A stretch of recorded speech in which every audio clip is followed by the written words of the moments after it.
Hello everyone, कैसे हैं बेटा? Are you doing good? So आज की क्लास के अंदर हम डिस्कस करेंगे एंडो मेम्ब्रेनस सिस्टम। एक प्रोटीन ट्रैफिकिंग का एक हमारी सेल के अंदर सिस्टम होता है जिसमें एक प्रोटीन बनता है राइबोसोम के द्वारा एंड वो प्रोसेस होता है एंडोप्लाज्म रेटिकुलम से गोल्जी अपैरेटस के अंदर एंड फिर वेसिकल बनता है एंड हो सकता है उससे जो आगे चल के जो है लाइसोसोम जो है वो बने। So today we will discuss about these different organelles. So start करते हैं।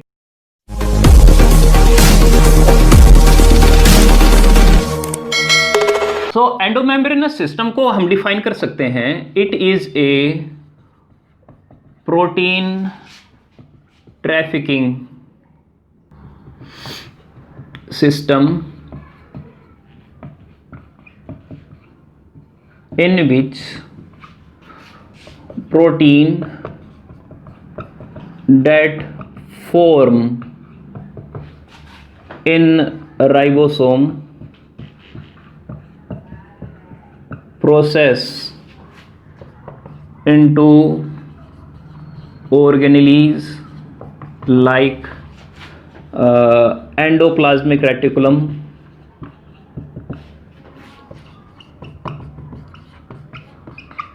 Golgi apparatus,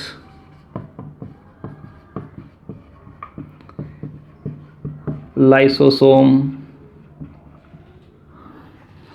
वेसिकल एक्सेट्रा, कुछ भी हो सकता है। ठीक है, तो मेनली जो है हम ये कहने लग रहे हैं कि जो प्रोटीन बनता है, प्रोटीन किसके द्वारा बनता है? राइबोसोम के द्वारा।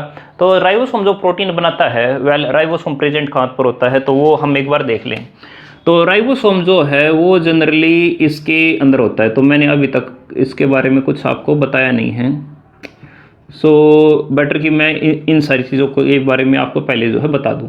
ठीक है, बट ये बताने से पहले आप ये समझ लें कि जिस तरीके से ट्रैफिक चलता है हमारे नॉर्मल रोड्स के अंदर, उसी तरीके से जो एक सेल होती है उसके अंदर भी प्रोटीन जो है एक जगह से दूसरी जगह जो है जाता है with the help of certain organelle and vesicles. तो एक प्रोटीन ट्रैफिकिंग का सिस्टम है किसके अंदर? हमारी सेल के अंदर। एंड वो प्रोटीन जो फॉर्म होता है राइबोसोम के द्वारा वो प्रोसेस होता है एंडोप्लाज्म रेटिकुलम के पास एंड फिर उसके बाद में गोल्जी अपैरेटस के अंदर जो है जाता है। फिर उसका हो सकता है लाइसोसोम बन जाए या ऑर्गेनेली बन जाए, हो सकता है कि वो सेल के अंदर रहे या फिर हो सकता है उसके सेल के बाहर जो है चले जाए। तो आज हम इसी सिस्टम के बारे में पढ़ेंगे। तो हमारी जो फर्स्ट ऑर्गेनेली है वो है एंडोप्लाज्मिक रेटिकुलम। तो उसको थोड़ा आप समझिए। पहले हम वर्ड को ही समझते हैं। वर्ड का मीनिंग क्या है? Plasmic reticulum. रेटिकुलम का मतलब क्या होता है? रेटिकुलम का मतलब होता है नेटवर्क, लेकिन वो नेटवर्क कहाँ प्रेजेंट है? एंडो यानी अंदर। अंदर किसके? जो सेल है उसके प्लाज्मा के अंदर। तो हमारी एक सेल है, लेट से ये हमारी एक सेल है एंड इसके सेंटर में न्यूक्लियस है।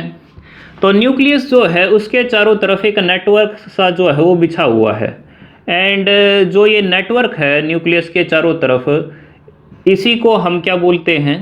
एंडोप्लाज्मिक रेटिकुलम कहते हैं। अब इसको थोड़ा मैं ज़्यादा अगर इलेबरेट करूँ तो मैं क्या दिखाऊंगा कि ये न्यूक्लियस है। तो यहाँ पर जो मैंने ब्लैक दिखा रखा है वो मैंने यहाँ पे दिखा दिया, लाइक ये न्यूक्लियस है, इसके अंदर जो है कई सारे क्रोमेटिन जो है वो प्रेजेंट है। ठीक है, इसके अलावा इसके अंदर एक डेंस स्ट्रक्चर भी होती है जिसको हम न्यूक्लियोलस जो है कहते हैं।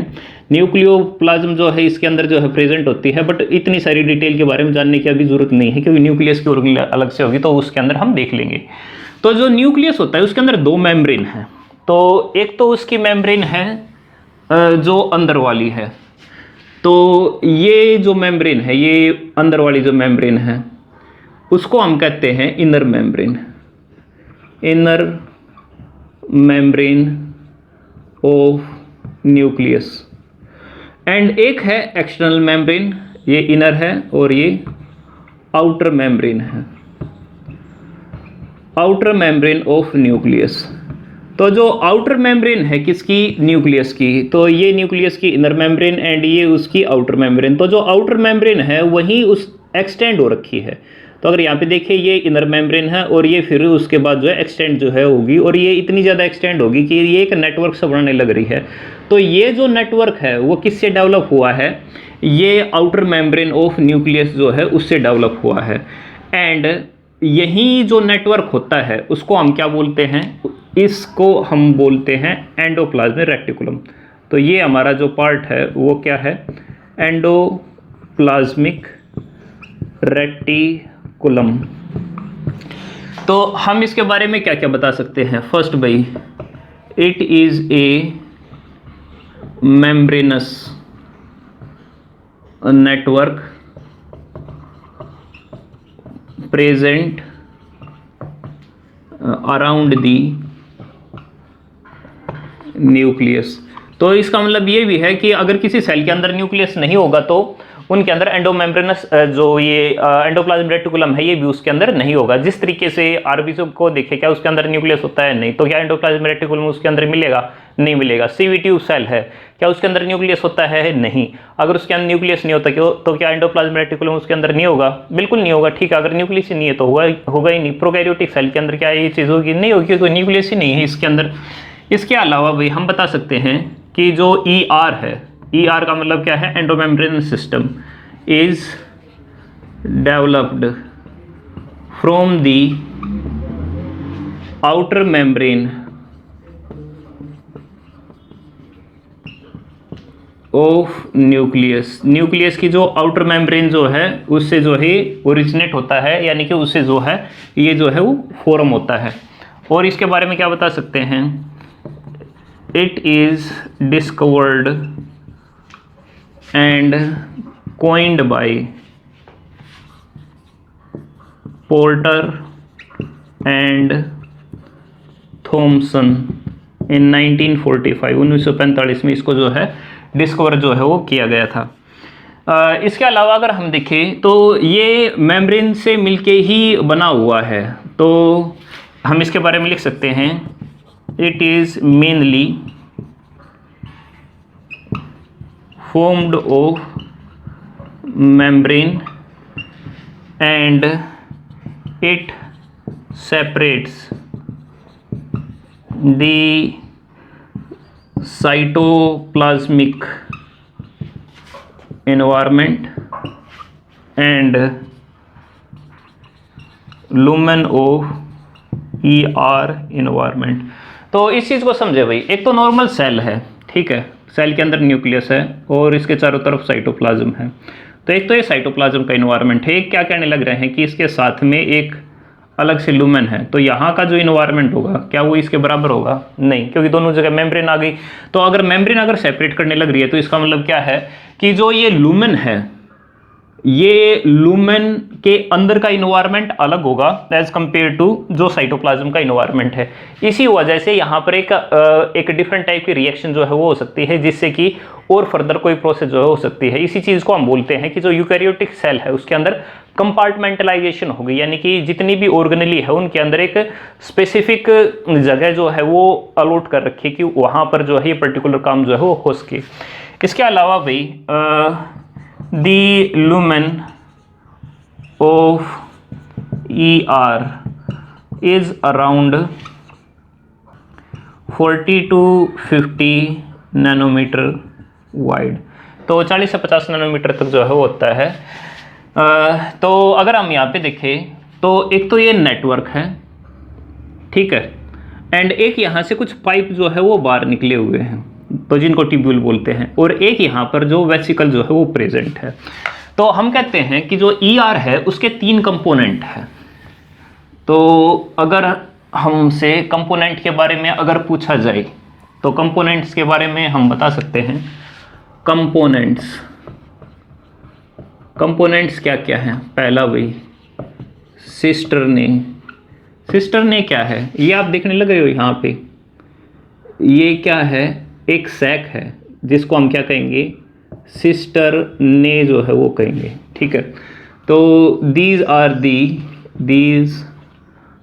दी इंटरकनेक्टेड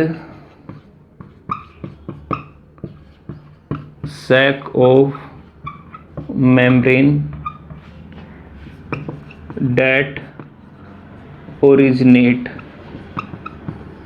from the, किससे इवोल्व हुई है भाई? अगर हम यही देखें तो ये जो सैक जो है वो इवोल्व हो रखे हैं from the outer membrane of nucleus they have 40 to 50 nanometer wide lumen where protein is processed। तो यहाँ पे प्रोटीन की जो प्रोसेसिंग जो है वो होती है। सेकंड भाई, सेकंड कौन सा पार्ट है? सेकंड जो इससे बाहर निकले हुए हैं इनको हम बोलते हैं ट्यूब्यूल्स। तो सेकंड जो पार्ट है उसको बोलते हैं ट्यूब्यूल्स। तो ट्यूब्यूल्स क्या है? These are tube like structure which are associated with the cisternae of ER। ठीक है, थर्ड क्या पार्ट है? थर्ड यहाँ से बाहर जो है निकलने लग रहे हैं। तो सिस्टरने हो गया, ये हमारे लेट से ट्यूब्यूल हो गई, एंड ये वेसिकल जो है वो हो गई। ठीक है, थर्ड क्या है? वेसिकल। दीज आर ओवल या फिर राउंड सैक्स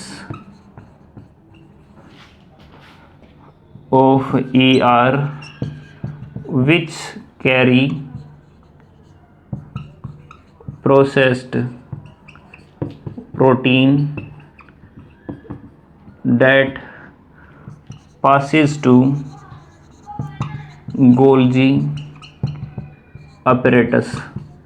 तो गोल्जी अपैरेटस के अंदर जो है बेच सकती हैं, तो उसको हम क्या कहते हैं? वेसिकल कहते हैं। तो जो वेसिकल है वो यहाँ से कहाँ की तरफ जाएंगी? ये वेसिकल जो है वो जाएंगे एक अगले सैक के पास में। जो सैक है उसको बोलते हैं हम गोल्जी अपैरेटस। तो ये जो आप देखने लग रहे हो वो क्या है? गोल्जी अपैरेटस है। तो पढ़ेंगे हम इसके बारे में। ठीक है, बट इसके अंदर कुछ और भी कैटेगराइजेशन है कि जो एंडोप्लाज्म रेटिकुलम है उसको दो फर्दर कैटेगरी के अंदर और भी जो है डिवाइड कर रखा है। वो दो फर्दर जो कैटेगरी है हम उसको कह सकते हैं, एक है इसके अंदर स्मूथ एंडोप्लाज्मिक रेटिकुलम और एक है इसके अंदर रफ एंडोप्लाज्मिक रेटिकुलम। तो एक है इसके अंदर rough endoplasmic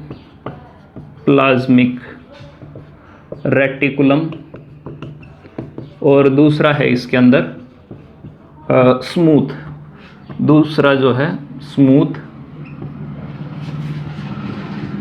endoplasmic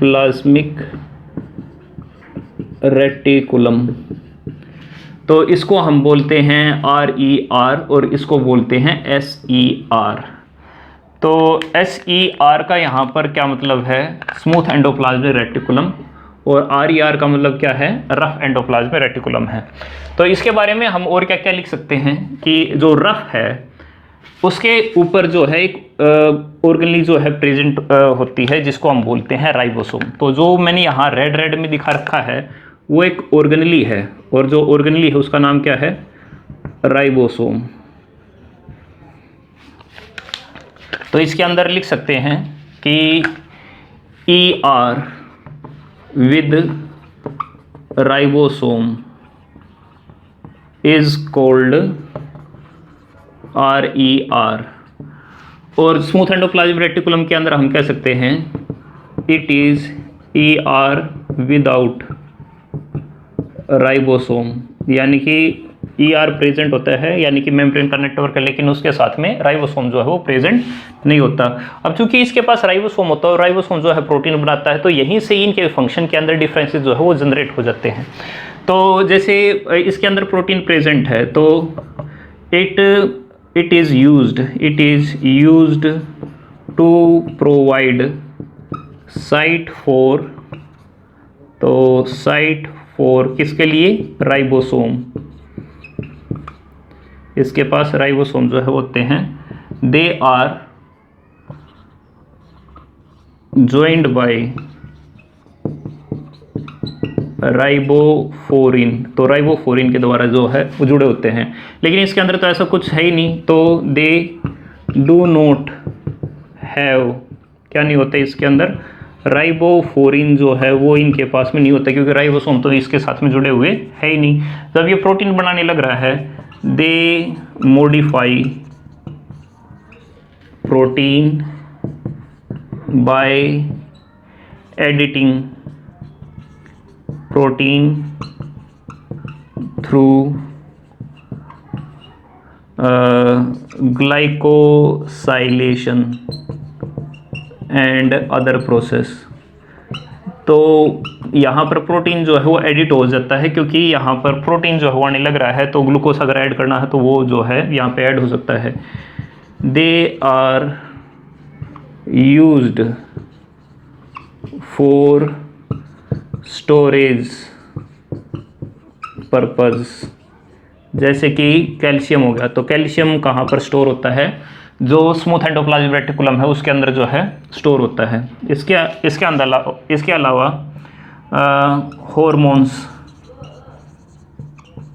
are formed by these RER, जबकि इसके अंदर बता सकते हैं डिटॉक्सिफिकेशन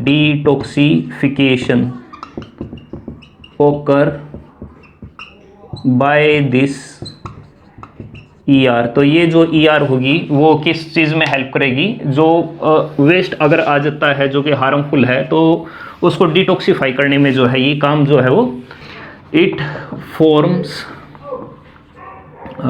जैसे कि लाइसोसोम ऑर्गेनली जो है वो फॉर्म होती है। लाइसोसोम के बारे में पढ़ेंगे, वैसे काम आप सभी को पता होगा, उसका काम क्या होता है? फूड को जो है डाइजेस्ट करना होता है। स्मूथ एंडोप्लाज्मिक रेटिकुलम क्या करता है? इट फॉर्म्स ऑर्गेनली लाइक, तो ऑर्गेनली जैसे कि स्पिरोसोम है।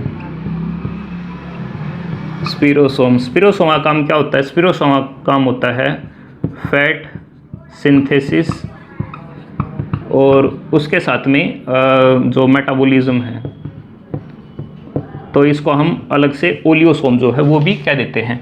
इसके अलावा हम बता सकते हैं कि RER इज इक्वल टू जो सिस्टरने हैं वो साथ में जो टिब्यूल जो है उसको बोलते हैं मेनली, ठीक है। लेकिन जो स्मूथ एंडोप्लाज्मिक रेटिकुलम है उसका मतलब क्या है? इसका मतलब है टिब्यूल प्लस में वेसिकल। तो टिब्यूल और वेसिकल जो है उसको हम SER जो है वो कहते हैं। इसके अलावा फैट की अगर सिंथेसिस करनी हो तो ये जनरली जो है फैट को सिंथेसिस जो है करते हैं एडिपोज टिश्यू के अंदर, जो है स्मूथ एंडोप्लाज्मिक रेटिकुलम जो काफ़ी ज़्यादा जो है प्रेजेंट होता है। तो अब जो है ये हमारी एक ऑर्गेनली जो कंप्लीट होगी। सो हमारी नेक्स्ट ऑर्गेनली है गोल्जी अपैरेटस। गोल्जी अपैरेटस कई सारे सैक्स हैं जो आप यहाँ सामने देखने लग रहे हो। This is Golgi apparatus and Golgi apparatus को अलग से हम अपैरेटो रेटिकुली जो है वो भी कहते हैं। तो एक बार जो नीट है उसके अंदर ये क्वेश्चन आ चुका है कि इसका दूसरा नाम क्या है, ठीक है। ये नाम एक्चुअल में एग्जाम के अंदर आ गया था कि ये क्या है। सो इसके बारे में हम क्या लिख सकते हैं? तो जिस तरीके से ये एक मेम्ब्रेन नेटवर्क है उसी तरीके से ये भी एक नेटवर्क है। इसी वजह से हम इसको क्या कहने लगे? कॉम्प्लेक्स। लेकिन किसका कॉम्प्लेक्स? गोल्जी का। तो गोल्जी कौन होगा? डेफिनेटली कोई ना कोई साइंटिस्ट होगा। So it is a network sac of membrane present near the nucleus of cell. अब न्यूक्लियस ऑफ सेल का क्या मतलब है कि भाई न्यूक्लियस होगा तो ही ये प्रेजेंट होगा, न्यूक्लियस नहीं होगा तो उनके अंदर प्रेजेंट नहीं होगा। क्या RBC के अंदर ये चीज़ प्रेजेंट होती है? नहीं। क्या CO ट्यूब के अंदर ये प्रेजेंट होगी? नहीं। क्या प्रोकैरियोटिक सेल के अंदर ये चीज़ होगी? नहीं, क्योंकि जब न्यूक्लियस ही नहीं है तो ये चीज़ आएगी कहाँ से? नहीं आएगी डेफिनेटली, है ना। It can be localised. Localise का मतलब क्या है? फाउंड इन वन पोजीशन, जैसे कि वर्टिब्रेट्स के अंदर जो है ये पाया जाता है। एंड लोकलाइज के अलावा ये जो है नॉन या फिर डिफ्यूज जो है वो भी पाई जा सकती है।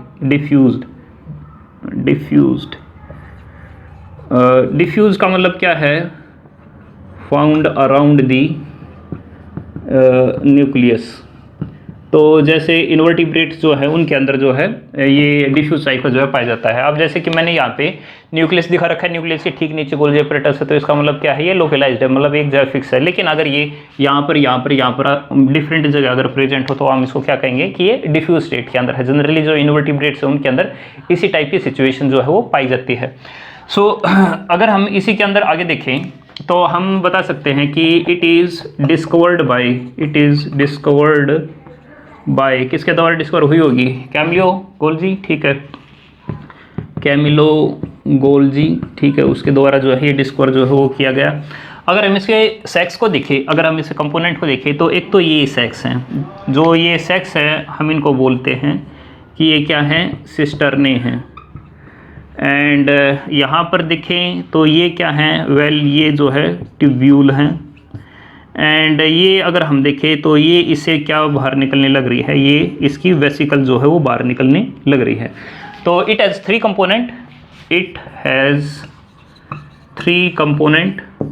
तो जिस तरीके से 3 कंपोनेंट किसके थे, एंडोप्लाज्मिक रेटिकुलम के थे, कौन कौन से थे, वही थे, सिस्टरने था, ट्यूब्यूल था और वेसिकल था। उसी तरीके से जो गोल्जी एपरेटस है उसके अंदर भी यही होता है, 3 कंपोनेंट होते हैं, सिस्टरने, ट्यूब्यूल और वेसिकल जो है वो पाई जाती है। तो क्या दोनों एक जैसे ही काम करते हैं, नहीं, इनके अंदर रिलेटिवली छोटा जो पार्ट जो है यानी कि जो लुमेन है वो रिलेटिवली छोटा होता है, लेकिन जो एंडोप्लाज्मिक रेटिकुलम का जो लुमेन होता है वो रिलेटिवली बड़ा होता है। साथ में राइबोसोम तो इसके साथ अटैच होता है अगर आर की बात करें, लेकिन यहाँ पर कोई राइबोसोम जो है अटैच नहीं होगा।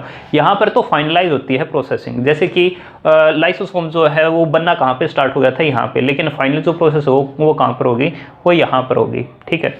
तो यहाँ पर तो नॉर्मली जो प्रीकर्सर जो है वो डेवलप किए जाते हैं, लेकिन यहाँ पर फिनिशिंग जो है वो कर दी जाती है। तो इट हैज़ 3 कंपोनेंट्स, ठीक है। पहला कंपोनेंट कौन सा है, पहला कंपोनेंट है सिस्टरना, सिस्टरने, ठीक है। तो इसके अंदर भी सिस्टरने थे, इसके अंदर भी सिस्टरने हैं, तो दोनों के अंदर फ़र्क क्या है, it has 4 to 8 sex present parallelly with each other. तो एक दूसरे के पैरेलली जो है वो प्रेजेंट होते हैं, कौन से जो सिस्टरने जो है वो होते हैं, they are interconnected with each other, एक दूसरे के साथ में जुड़े होते हैं। यानी कि अगर कोई वेसिकल जो है यहाँ पर आती है तो वो वेसिकल यहाँ से यहाँ, यहाँ से यहाँ और यहाँ से यहाँ, तो चारों सेक के अंदर जो है चली जाती है। इट हैज़ 2 फेसेस, 2 फेसेस होते हैं इसके, कौन कौन से, एक तो होता है सिस फेज एंड एक होता है ट्रांस फेज। सिस फेज को हम सिस फेज, ये ऊपर वाला जो फेस है, ये जो फेस है वो कौन सा है, सिस फेज। सिस फेज किसको फेस किए हुए हैं, न्यूक्लियस को फेस जो है वो किया हुआ है। तो इसके बारे में लिख सकते हैं इट इज़ कन्वेक्स, और ये फेस करता है टू न्यूक्लियस, एंड ये कैच करता है, क्या कैच करता है, CATCH, कैच करता है वेसिकल ऑफ ER की जो वेसिकल जो है वो ये कैच करता है, ठीक है। ट्रांसफेज की अगर बात करें तो इसको अलग से हम मैच्योरिंग फेज जो है वो भी बोलते हैं। And it is concave face होता है, ठीक है, और ये अवे फ्रॉम द न्यूक्लियस होता है, अवे फ्रॉम न्यूक्लियाई जो है वो पाया जाता है। इसके अलावा यहाँ पर जो है मैच्योर वेसिकल, जो वेसिकल मैच्योर हो चुकी है, मैच्योर वेसिकल लीव इट, तो मैच्योर वेसिकल जो है यहाँ से जो है वो बाहर निकलती है। दूसरा कौन सा फेज है इसके अंदर, यानी दूसरा इसका कंपोनेंट क्या है, टिब्यूल्स। टिब्यूल, अच्छा, क्या इनका लूमेन भी उतना ही ज़्यादा बड़ा होता है जितना इनके अंदर था? नहीं, इनका लूमेन तो काफ़ी ज़्यादा छोटा होता है। इनफैक्ट इनका जो लूमेन है वो तो एंगस्ट्रोम के अंदर पाया जाता है। तो लूमेन जो है रिलेटिवली काफ़ी ज़्यादा छोटा जो है पाया जाता है, किसका, गोल्जी एपरेटस का। सेकंड वे टिब्यूल, टिब्यूल क्या है, ट्यूब लाइक स्ट्रक्चर है, that has 40 to 50 nanometer diameter. They used to pass क्या, they used to pass vesicle को पास करने में जो है काम आते हैं. थर्ड पार्ट वेसिकल ओवल या फिर सर्कुलर कह सकते हैं. सर्कुलर सैक होता है. डेट हैज़ मैच्योर प्रोटीन या फिर कह सकते हैं फंक्शनल एंजाइम जो है वो पाए जाते हैं. एंड इसी वजह से कोई लाइसोसोम बनता है या कोई डिफरेंट जो चीज़ जो है वो बना देता है. तो अगर मैं इनके फंक्शन की बात करूँ तो फंक्शन काफ़ी ज़्यादा डाइवर्स हैं इसके. ठीक है, मोटी मोटी जो चीज़ आपको पहले पता होनी चाहिए. फर्स्ट भाई, they make enzymes functional and organelle like lysosome. तो क्या लाइसोसोम ER नहीं बनाता? नहीं, ER नहीं बनाता, वो उसका प्रीकर्सर जो है वो बनाता है. फाइनली जो मैच्योर करने का जो काम होता है वो तो यही करते हैं. They edit the protein make glycoprotein जो है वो बना देंगे, या फिर जो लिपोप्रोटीन जो है वो बना देंगे, एक्सेट्रा. कई सारी चीज़ जो है वो बना सकते हैं. इसके अलावा इनका और क्या काम हो सकता है? It modify the membrane. तो मेम्ब्रेन जो अलग अलग टाइप की बनती है वो भी इनकी वजह से बनती है.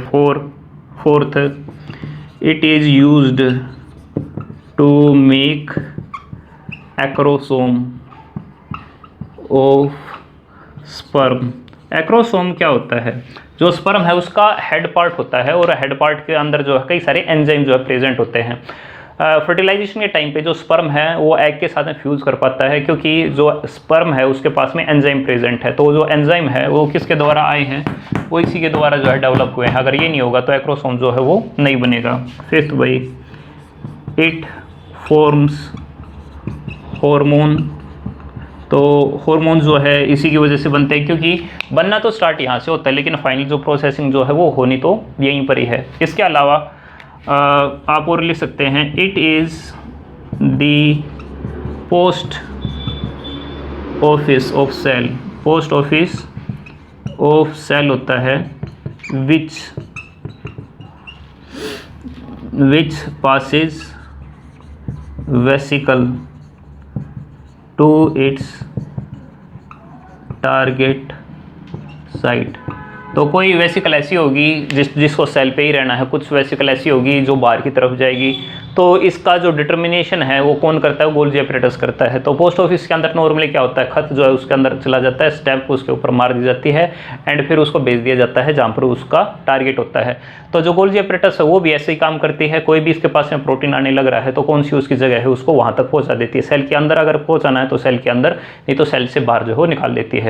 इसके बाद में हमारी दो ऑर्गेनली जो है बच जाती है. एक इनमें से कुछ ऐसी वेसिकल होगी जो किसके अंदर कन्वर्ट हो जाएगी? लाइसोसोम के अंदर, या फिर किसके अंदर कन्वर्ट हो जाएगी? वैक्यूल के अंदर जो है कन्वर्ट हो जाएगी. सो हमारी लास्ट की दो ऑर्गेनली बची है उनको इकट्ठा देखते हैं. एक है हमारा लाइसोसोम और एक है हमारा vacuole.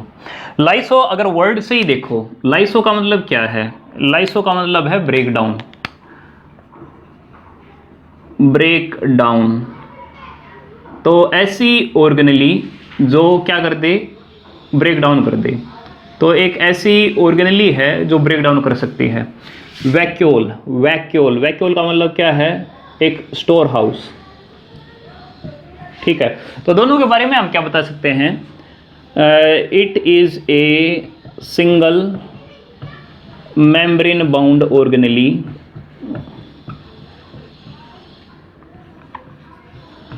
which contain digesting enzymes. ठीक है जी, तो इसके अंदर डाइजेस्टिव एंजाइम जो है वो पाए जाते हैं. दीज एंजाइम्स यानी कि ये जो एंजाइम होते हैं, these enzymes digest the food organelle या फिर सेल्फ इटसेल्फ, यानी कि खुद को भी डाइजेस्ट कर सकते हैं, ऑर्गेनली अगर होगी उसको भी डाइजेस्ट कर सकते हैं, और जो फूड जो है उसको भी ये डाइजेस्ट कर सकते हैं। These enzymes are activated at a low pH, अगर पीएच कम होगी तो ही ये एक्टिवेट होंगे। जैसे कि इसके अंदर एंजाइम आप ले सकते हो, एसिड फास्फेटेज है, जैसे कि अमाइलेज है, जैसे कि लाइपेज है, जैसे कि प्रोटीएज है, जितने भी डिफरेंट एंजाइम की अगर हम बात करेंगे तो वो सारे सारे जो है इसके अंदर जो है वो प्रेजेंट होते हैं। इसके अलावा दीज ऑर्गेनली या फिर कह सकते हैं this organelle is discovered by, किसके द्वारा डिस्कवर की गई थी ये? क्रिस्टिन डी डूवे के द्वारा। तो खैर ये तो इसके अंदर पॉइंट बताना नहीं चाहिए था। खैर इसके बारे में और क्या बात बता सकते हैं कि जो लाइसोसोम है वो डिफरेंट टाइप के हो सकते हैं। जैसे टाइप्स ऑफ लाइसोसोम की अगर हम बात करें, टाइप्स ऑफ लाइसोसोम तो कौन कौन से हैं? एक तो है, पहला है प्राइमरी लाइसोसोम। तो ये कौन सा लाइसोसोम होता है? लाइसोसोम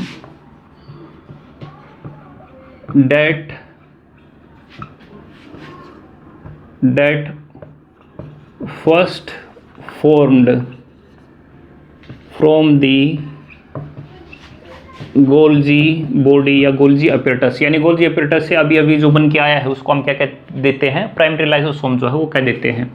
इसी तरीके से एक होता है जिसको हम बोलते हैं सेकेंडरी लाइसोसोम।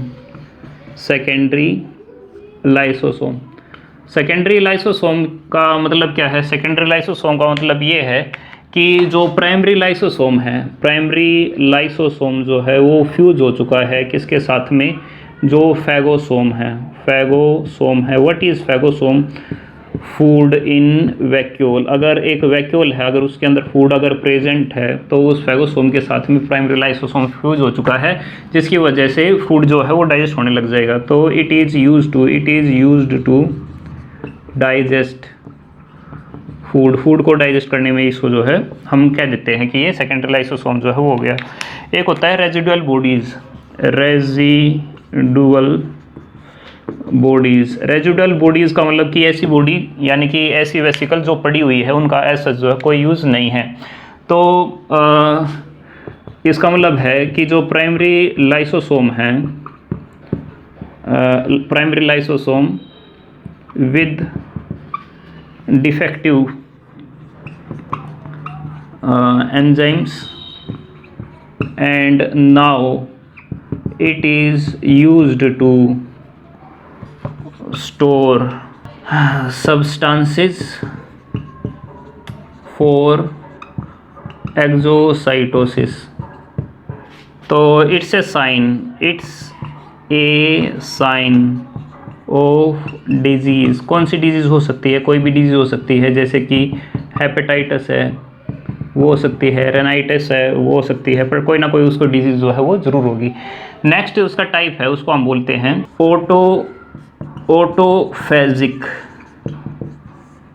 वैक्यूल। ऑटोफेजिक वैक्यूल का मतलब क्या है? इसका मतलब ये है कि जो प्राइमरी लाइसोसोम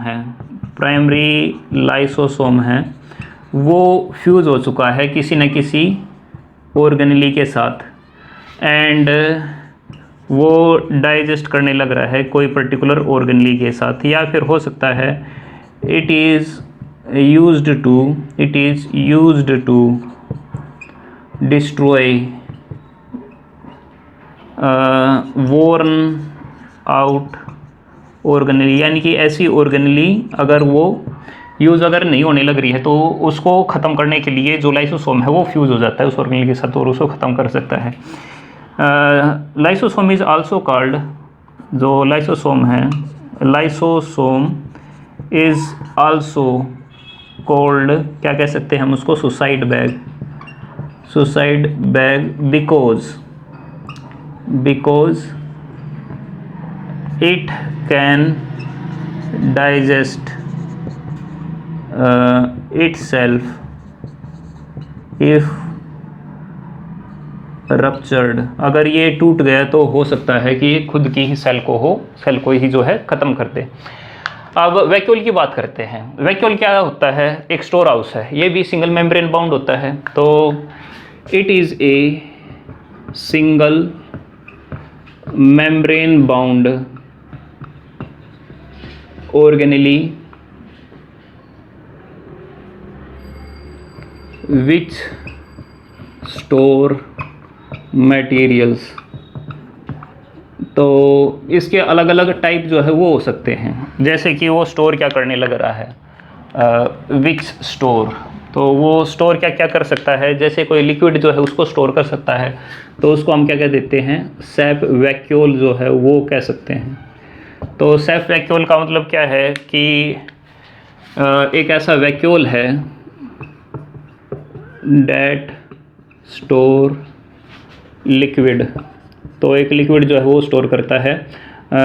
इसकी जो मेम्ब्रेन होती है, इट्स मेम्ब्रेन इज़ कॉल्ड, उसको क्या बोलेंगे, टोनोप्लास्ट जो है वो बोलेंगे।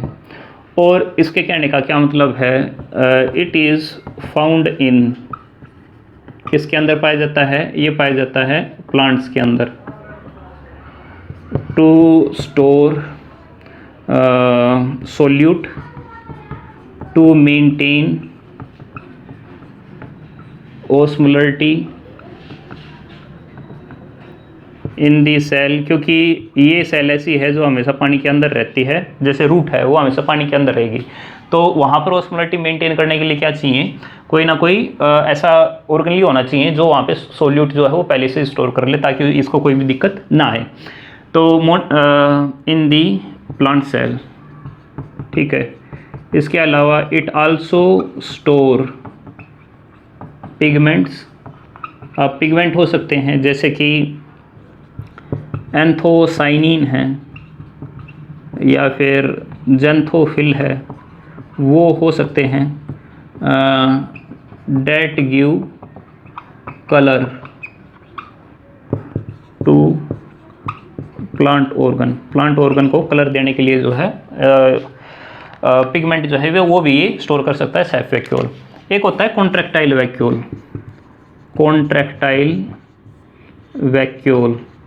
कॉन्ट्रैक्टाइल वैक्यूल जैसे कि नाम से क्लियर है, तो ये अपना साइज जो है कम भी कर सकता है और बढ़ा भी सकता है। तो ऐसे वैक्यूल की तब ज़रूरत पड़ती है जब कुछ वेस्ट सब्सटेंस जो है सेल से बाहर निकालना हो। तो it can change its size and remove waste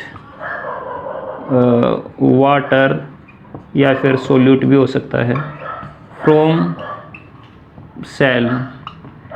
it is found in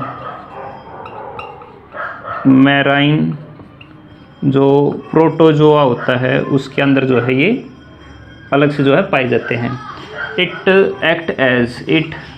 act as excretory organ for them, तो उनके लिए किसकी तरह एक्ट करने लग रहा है, एक्सक्रीटरी ऑर्गन की तरह जो है काम करने लग रहा है।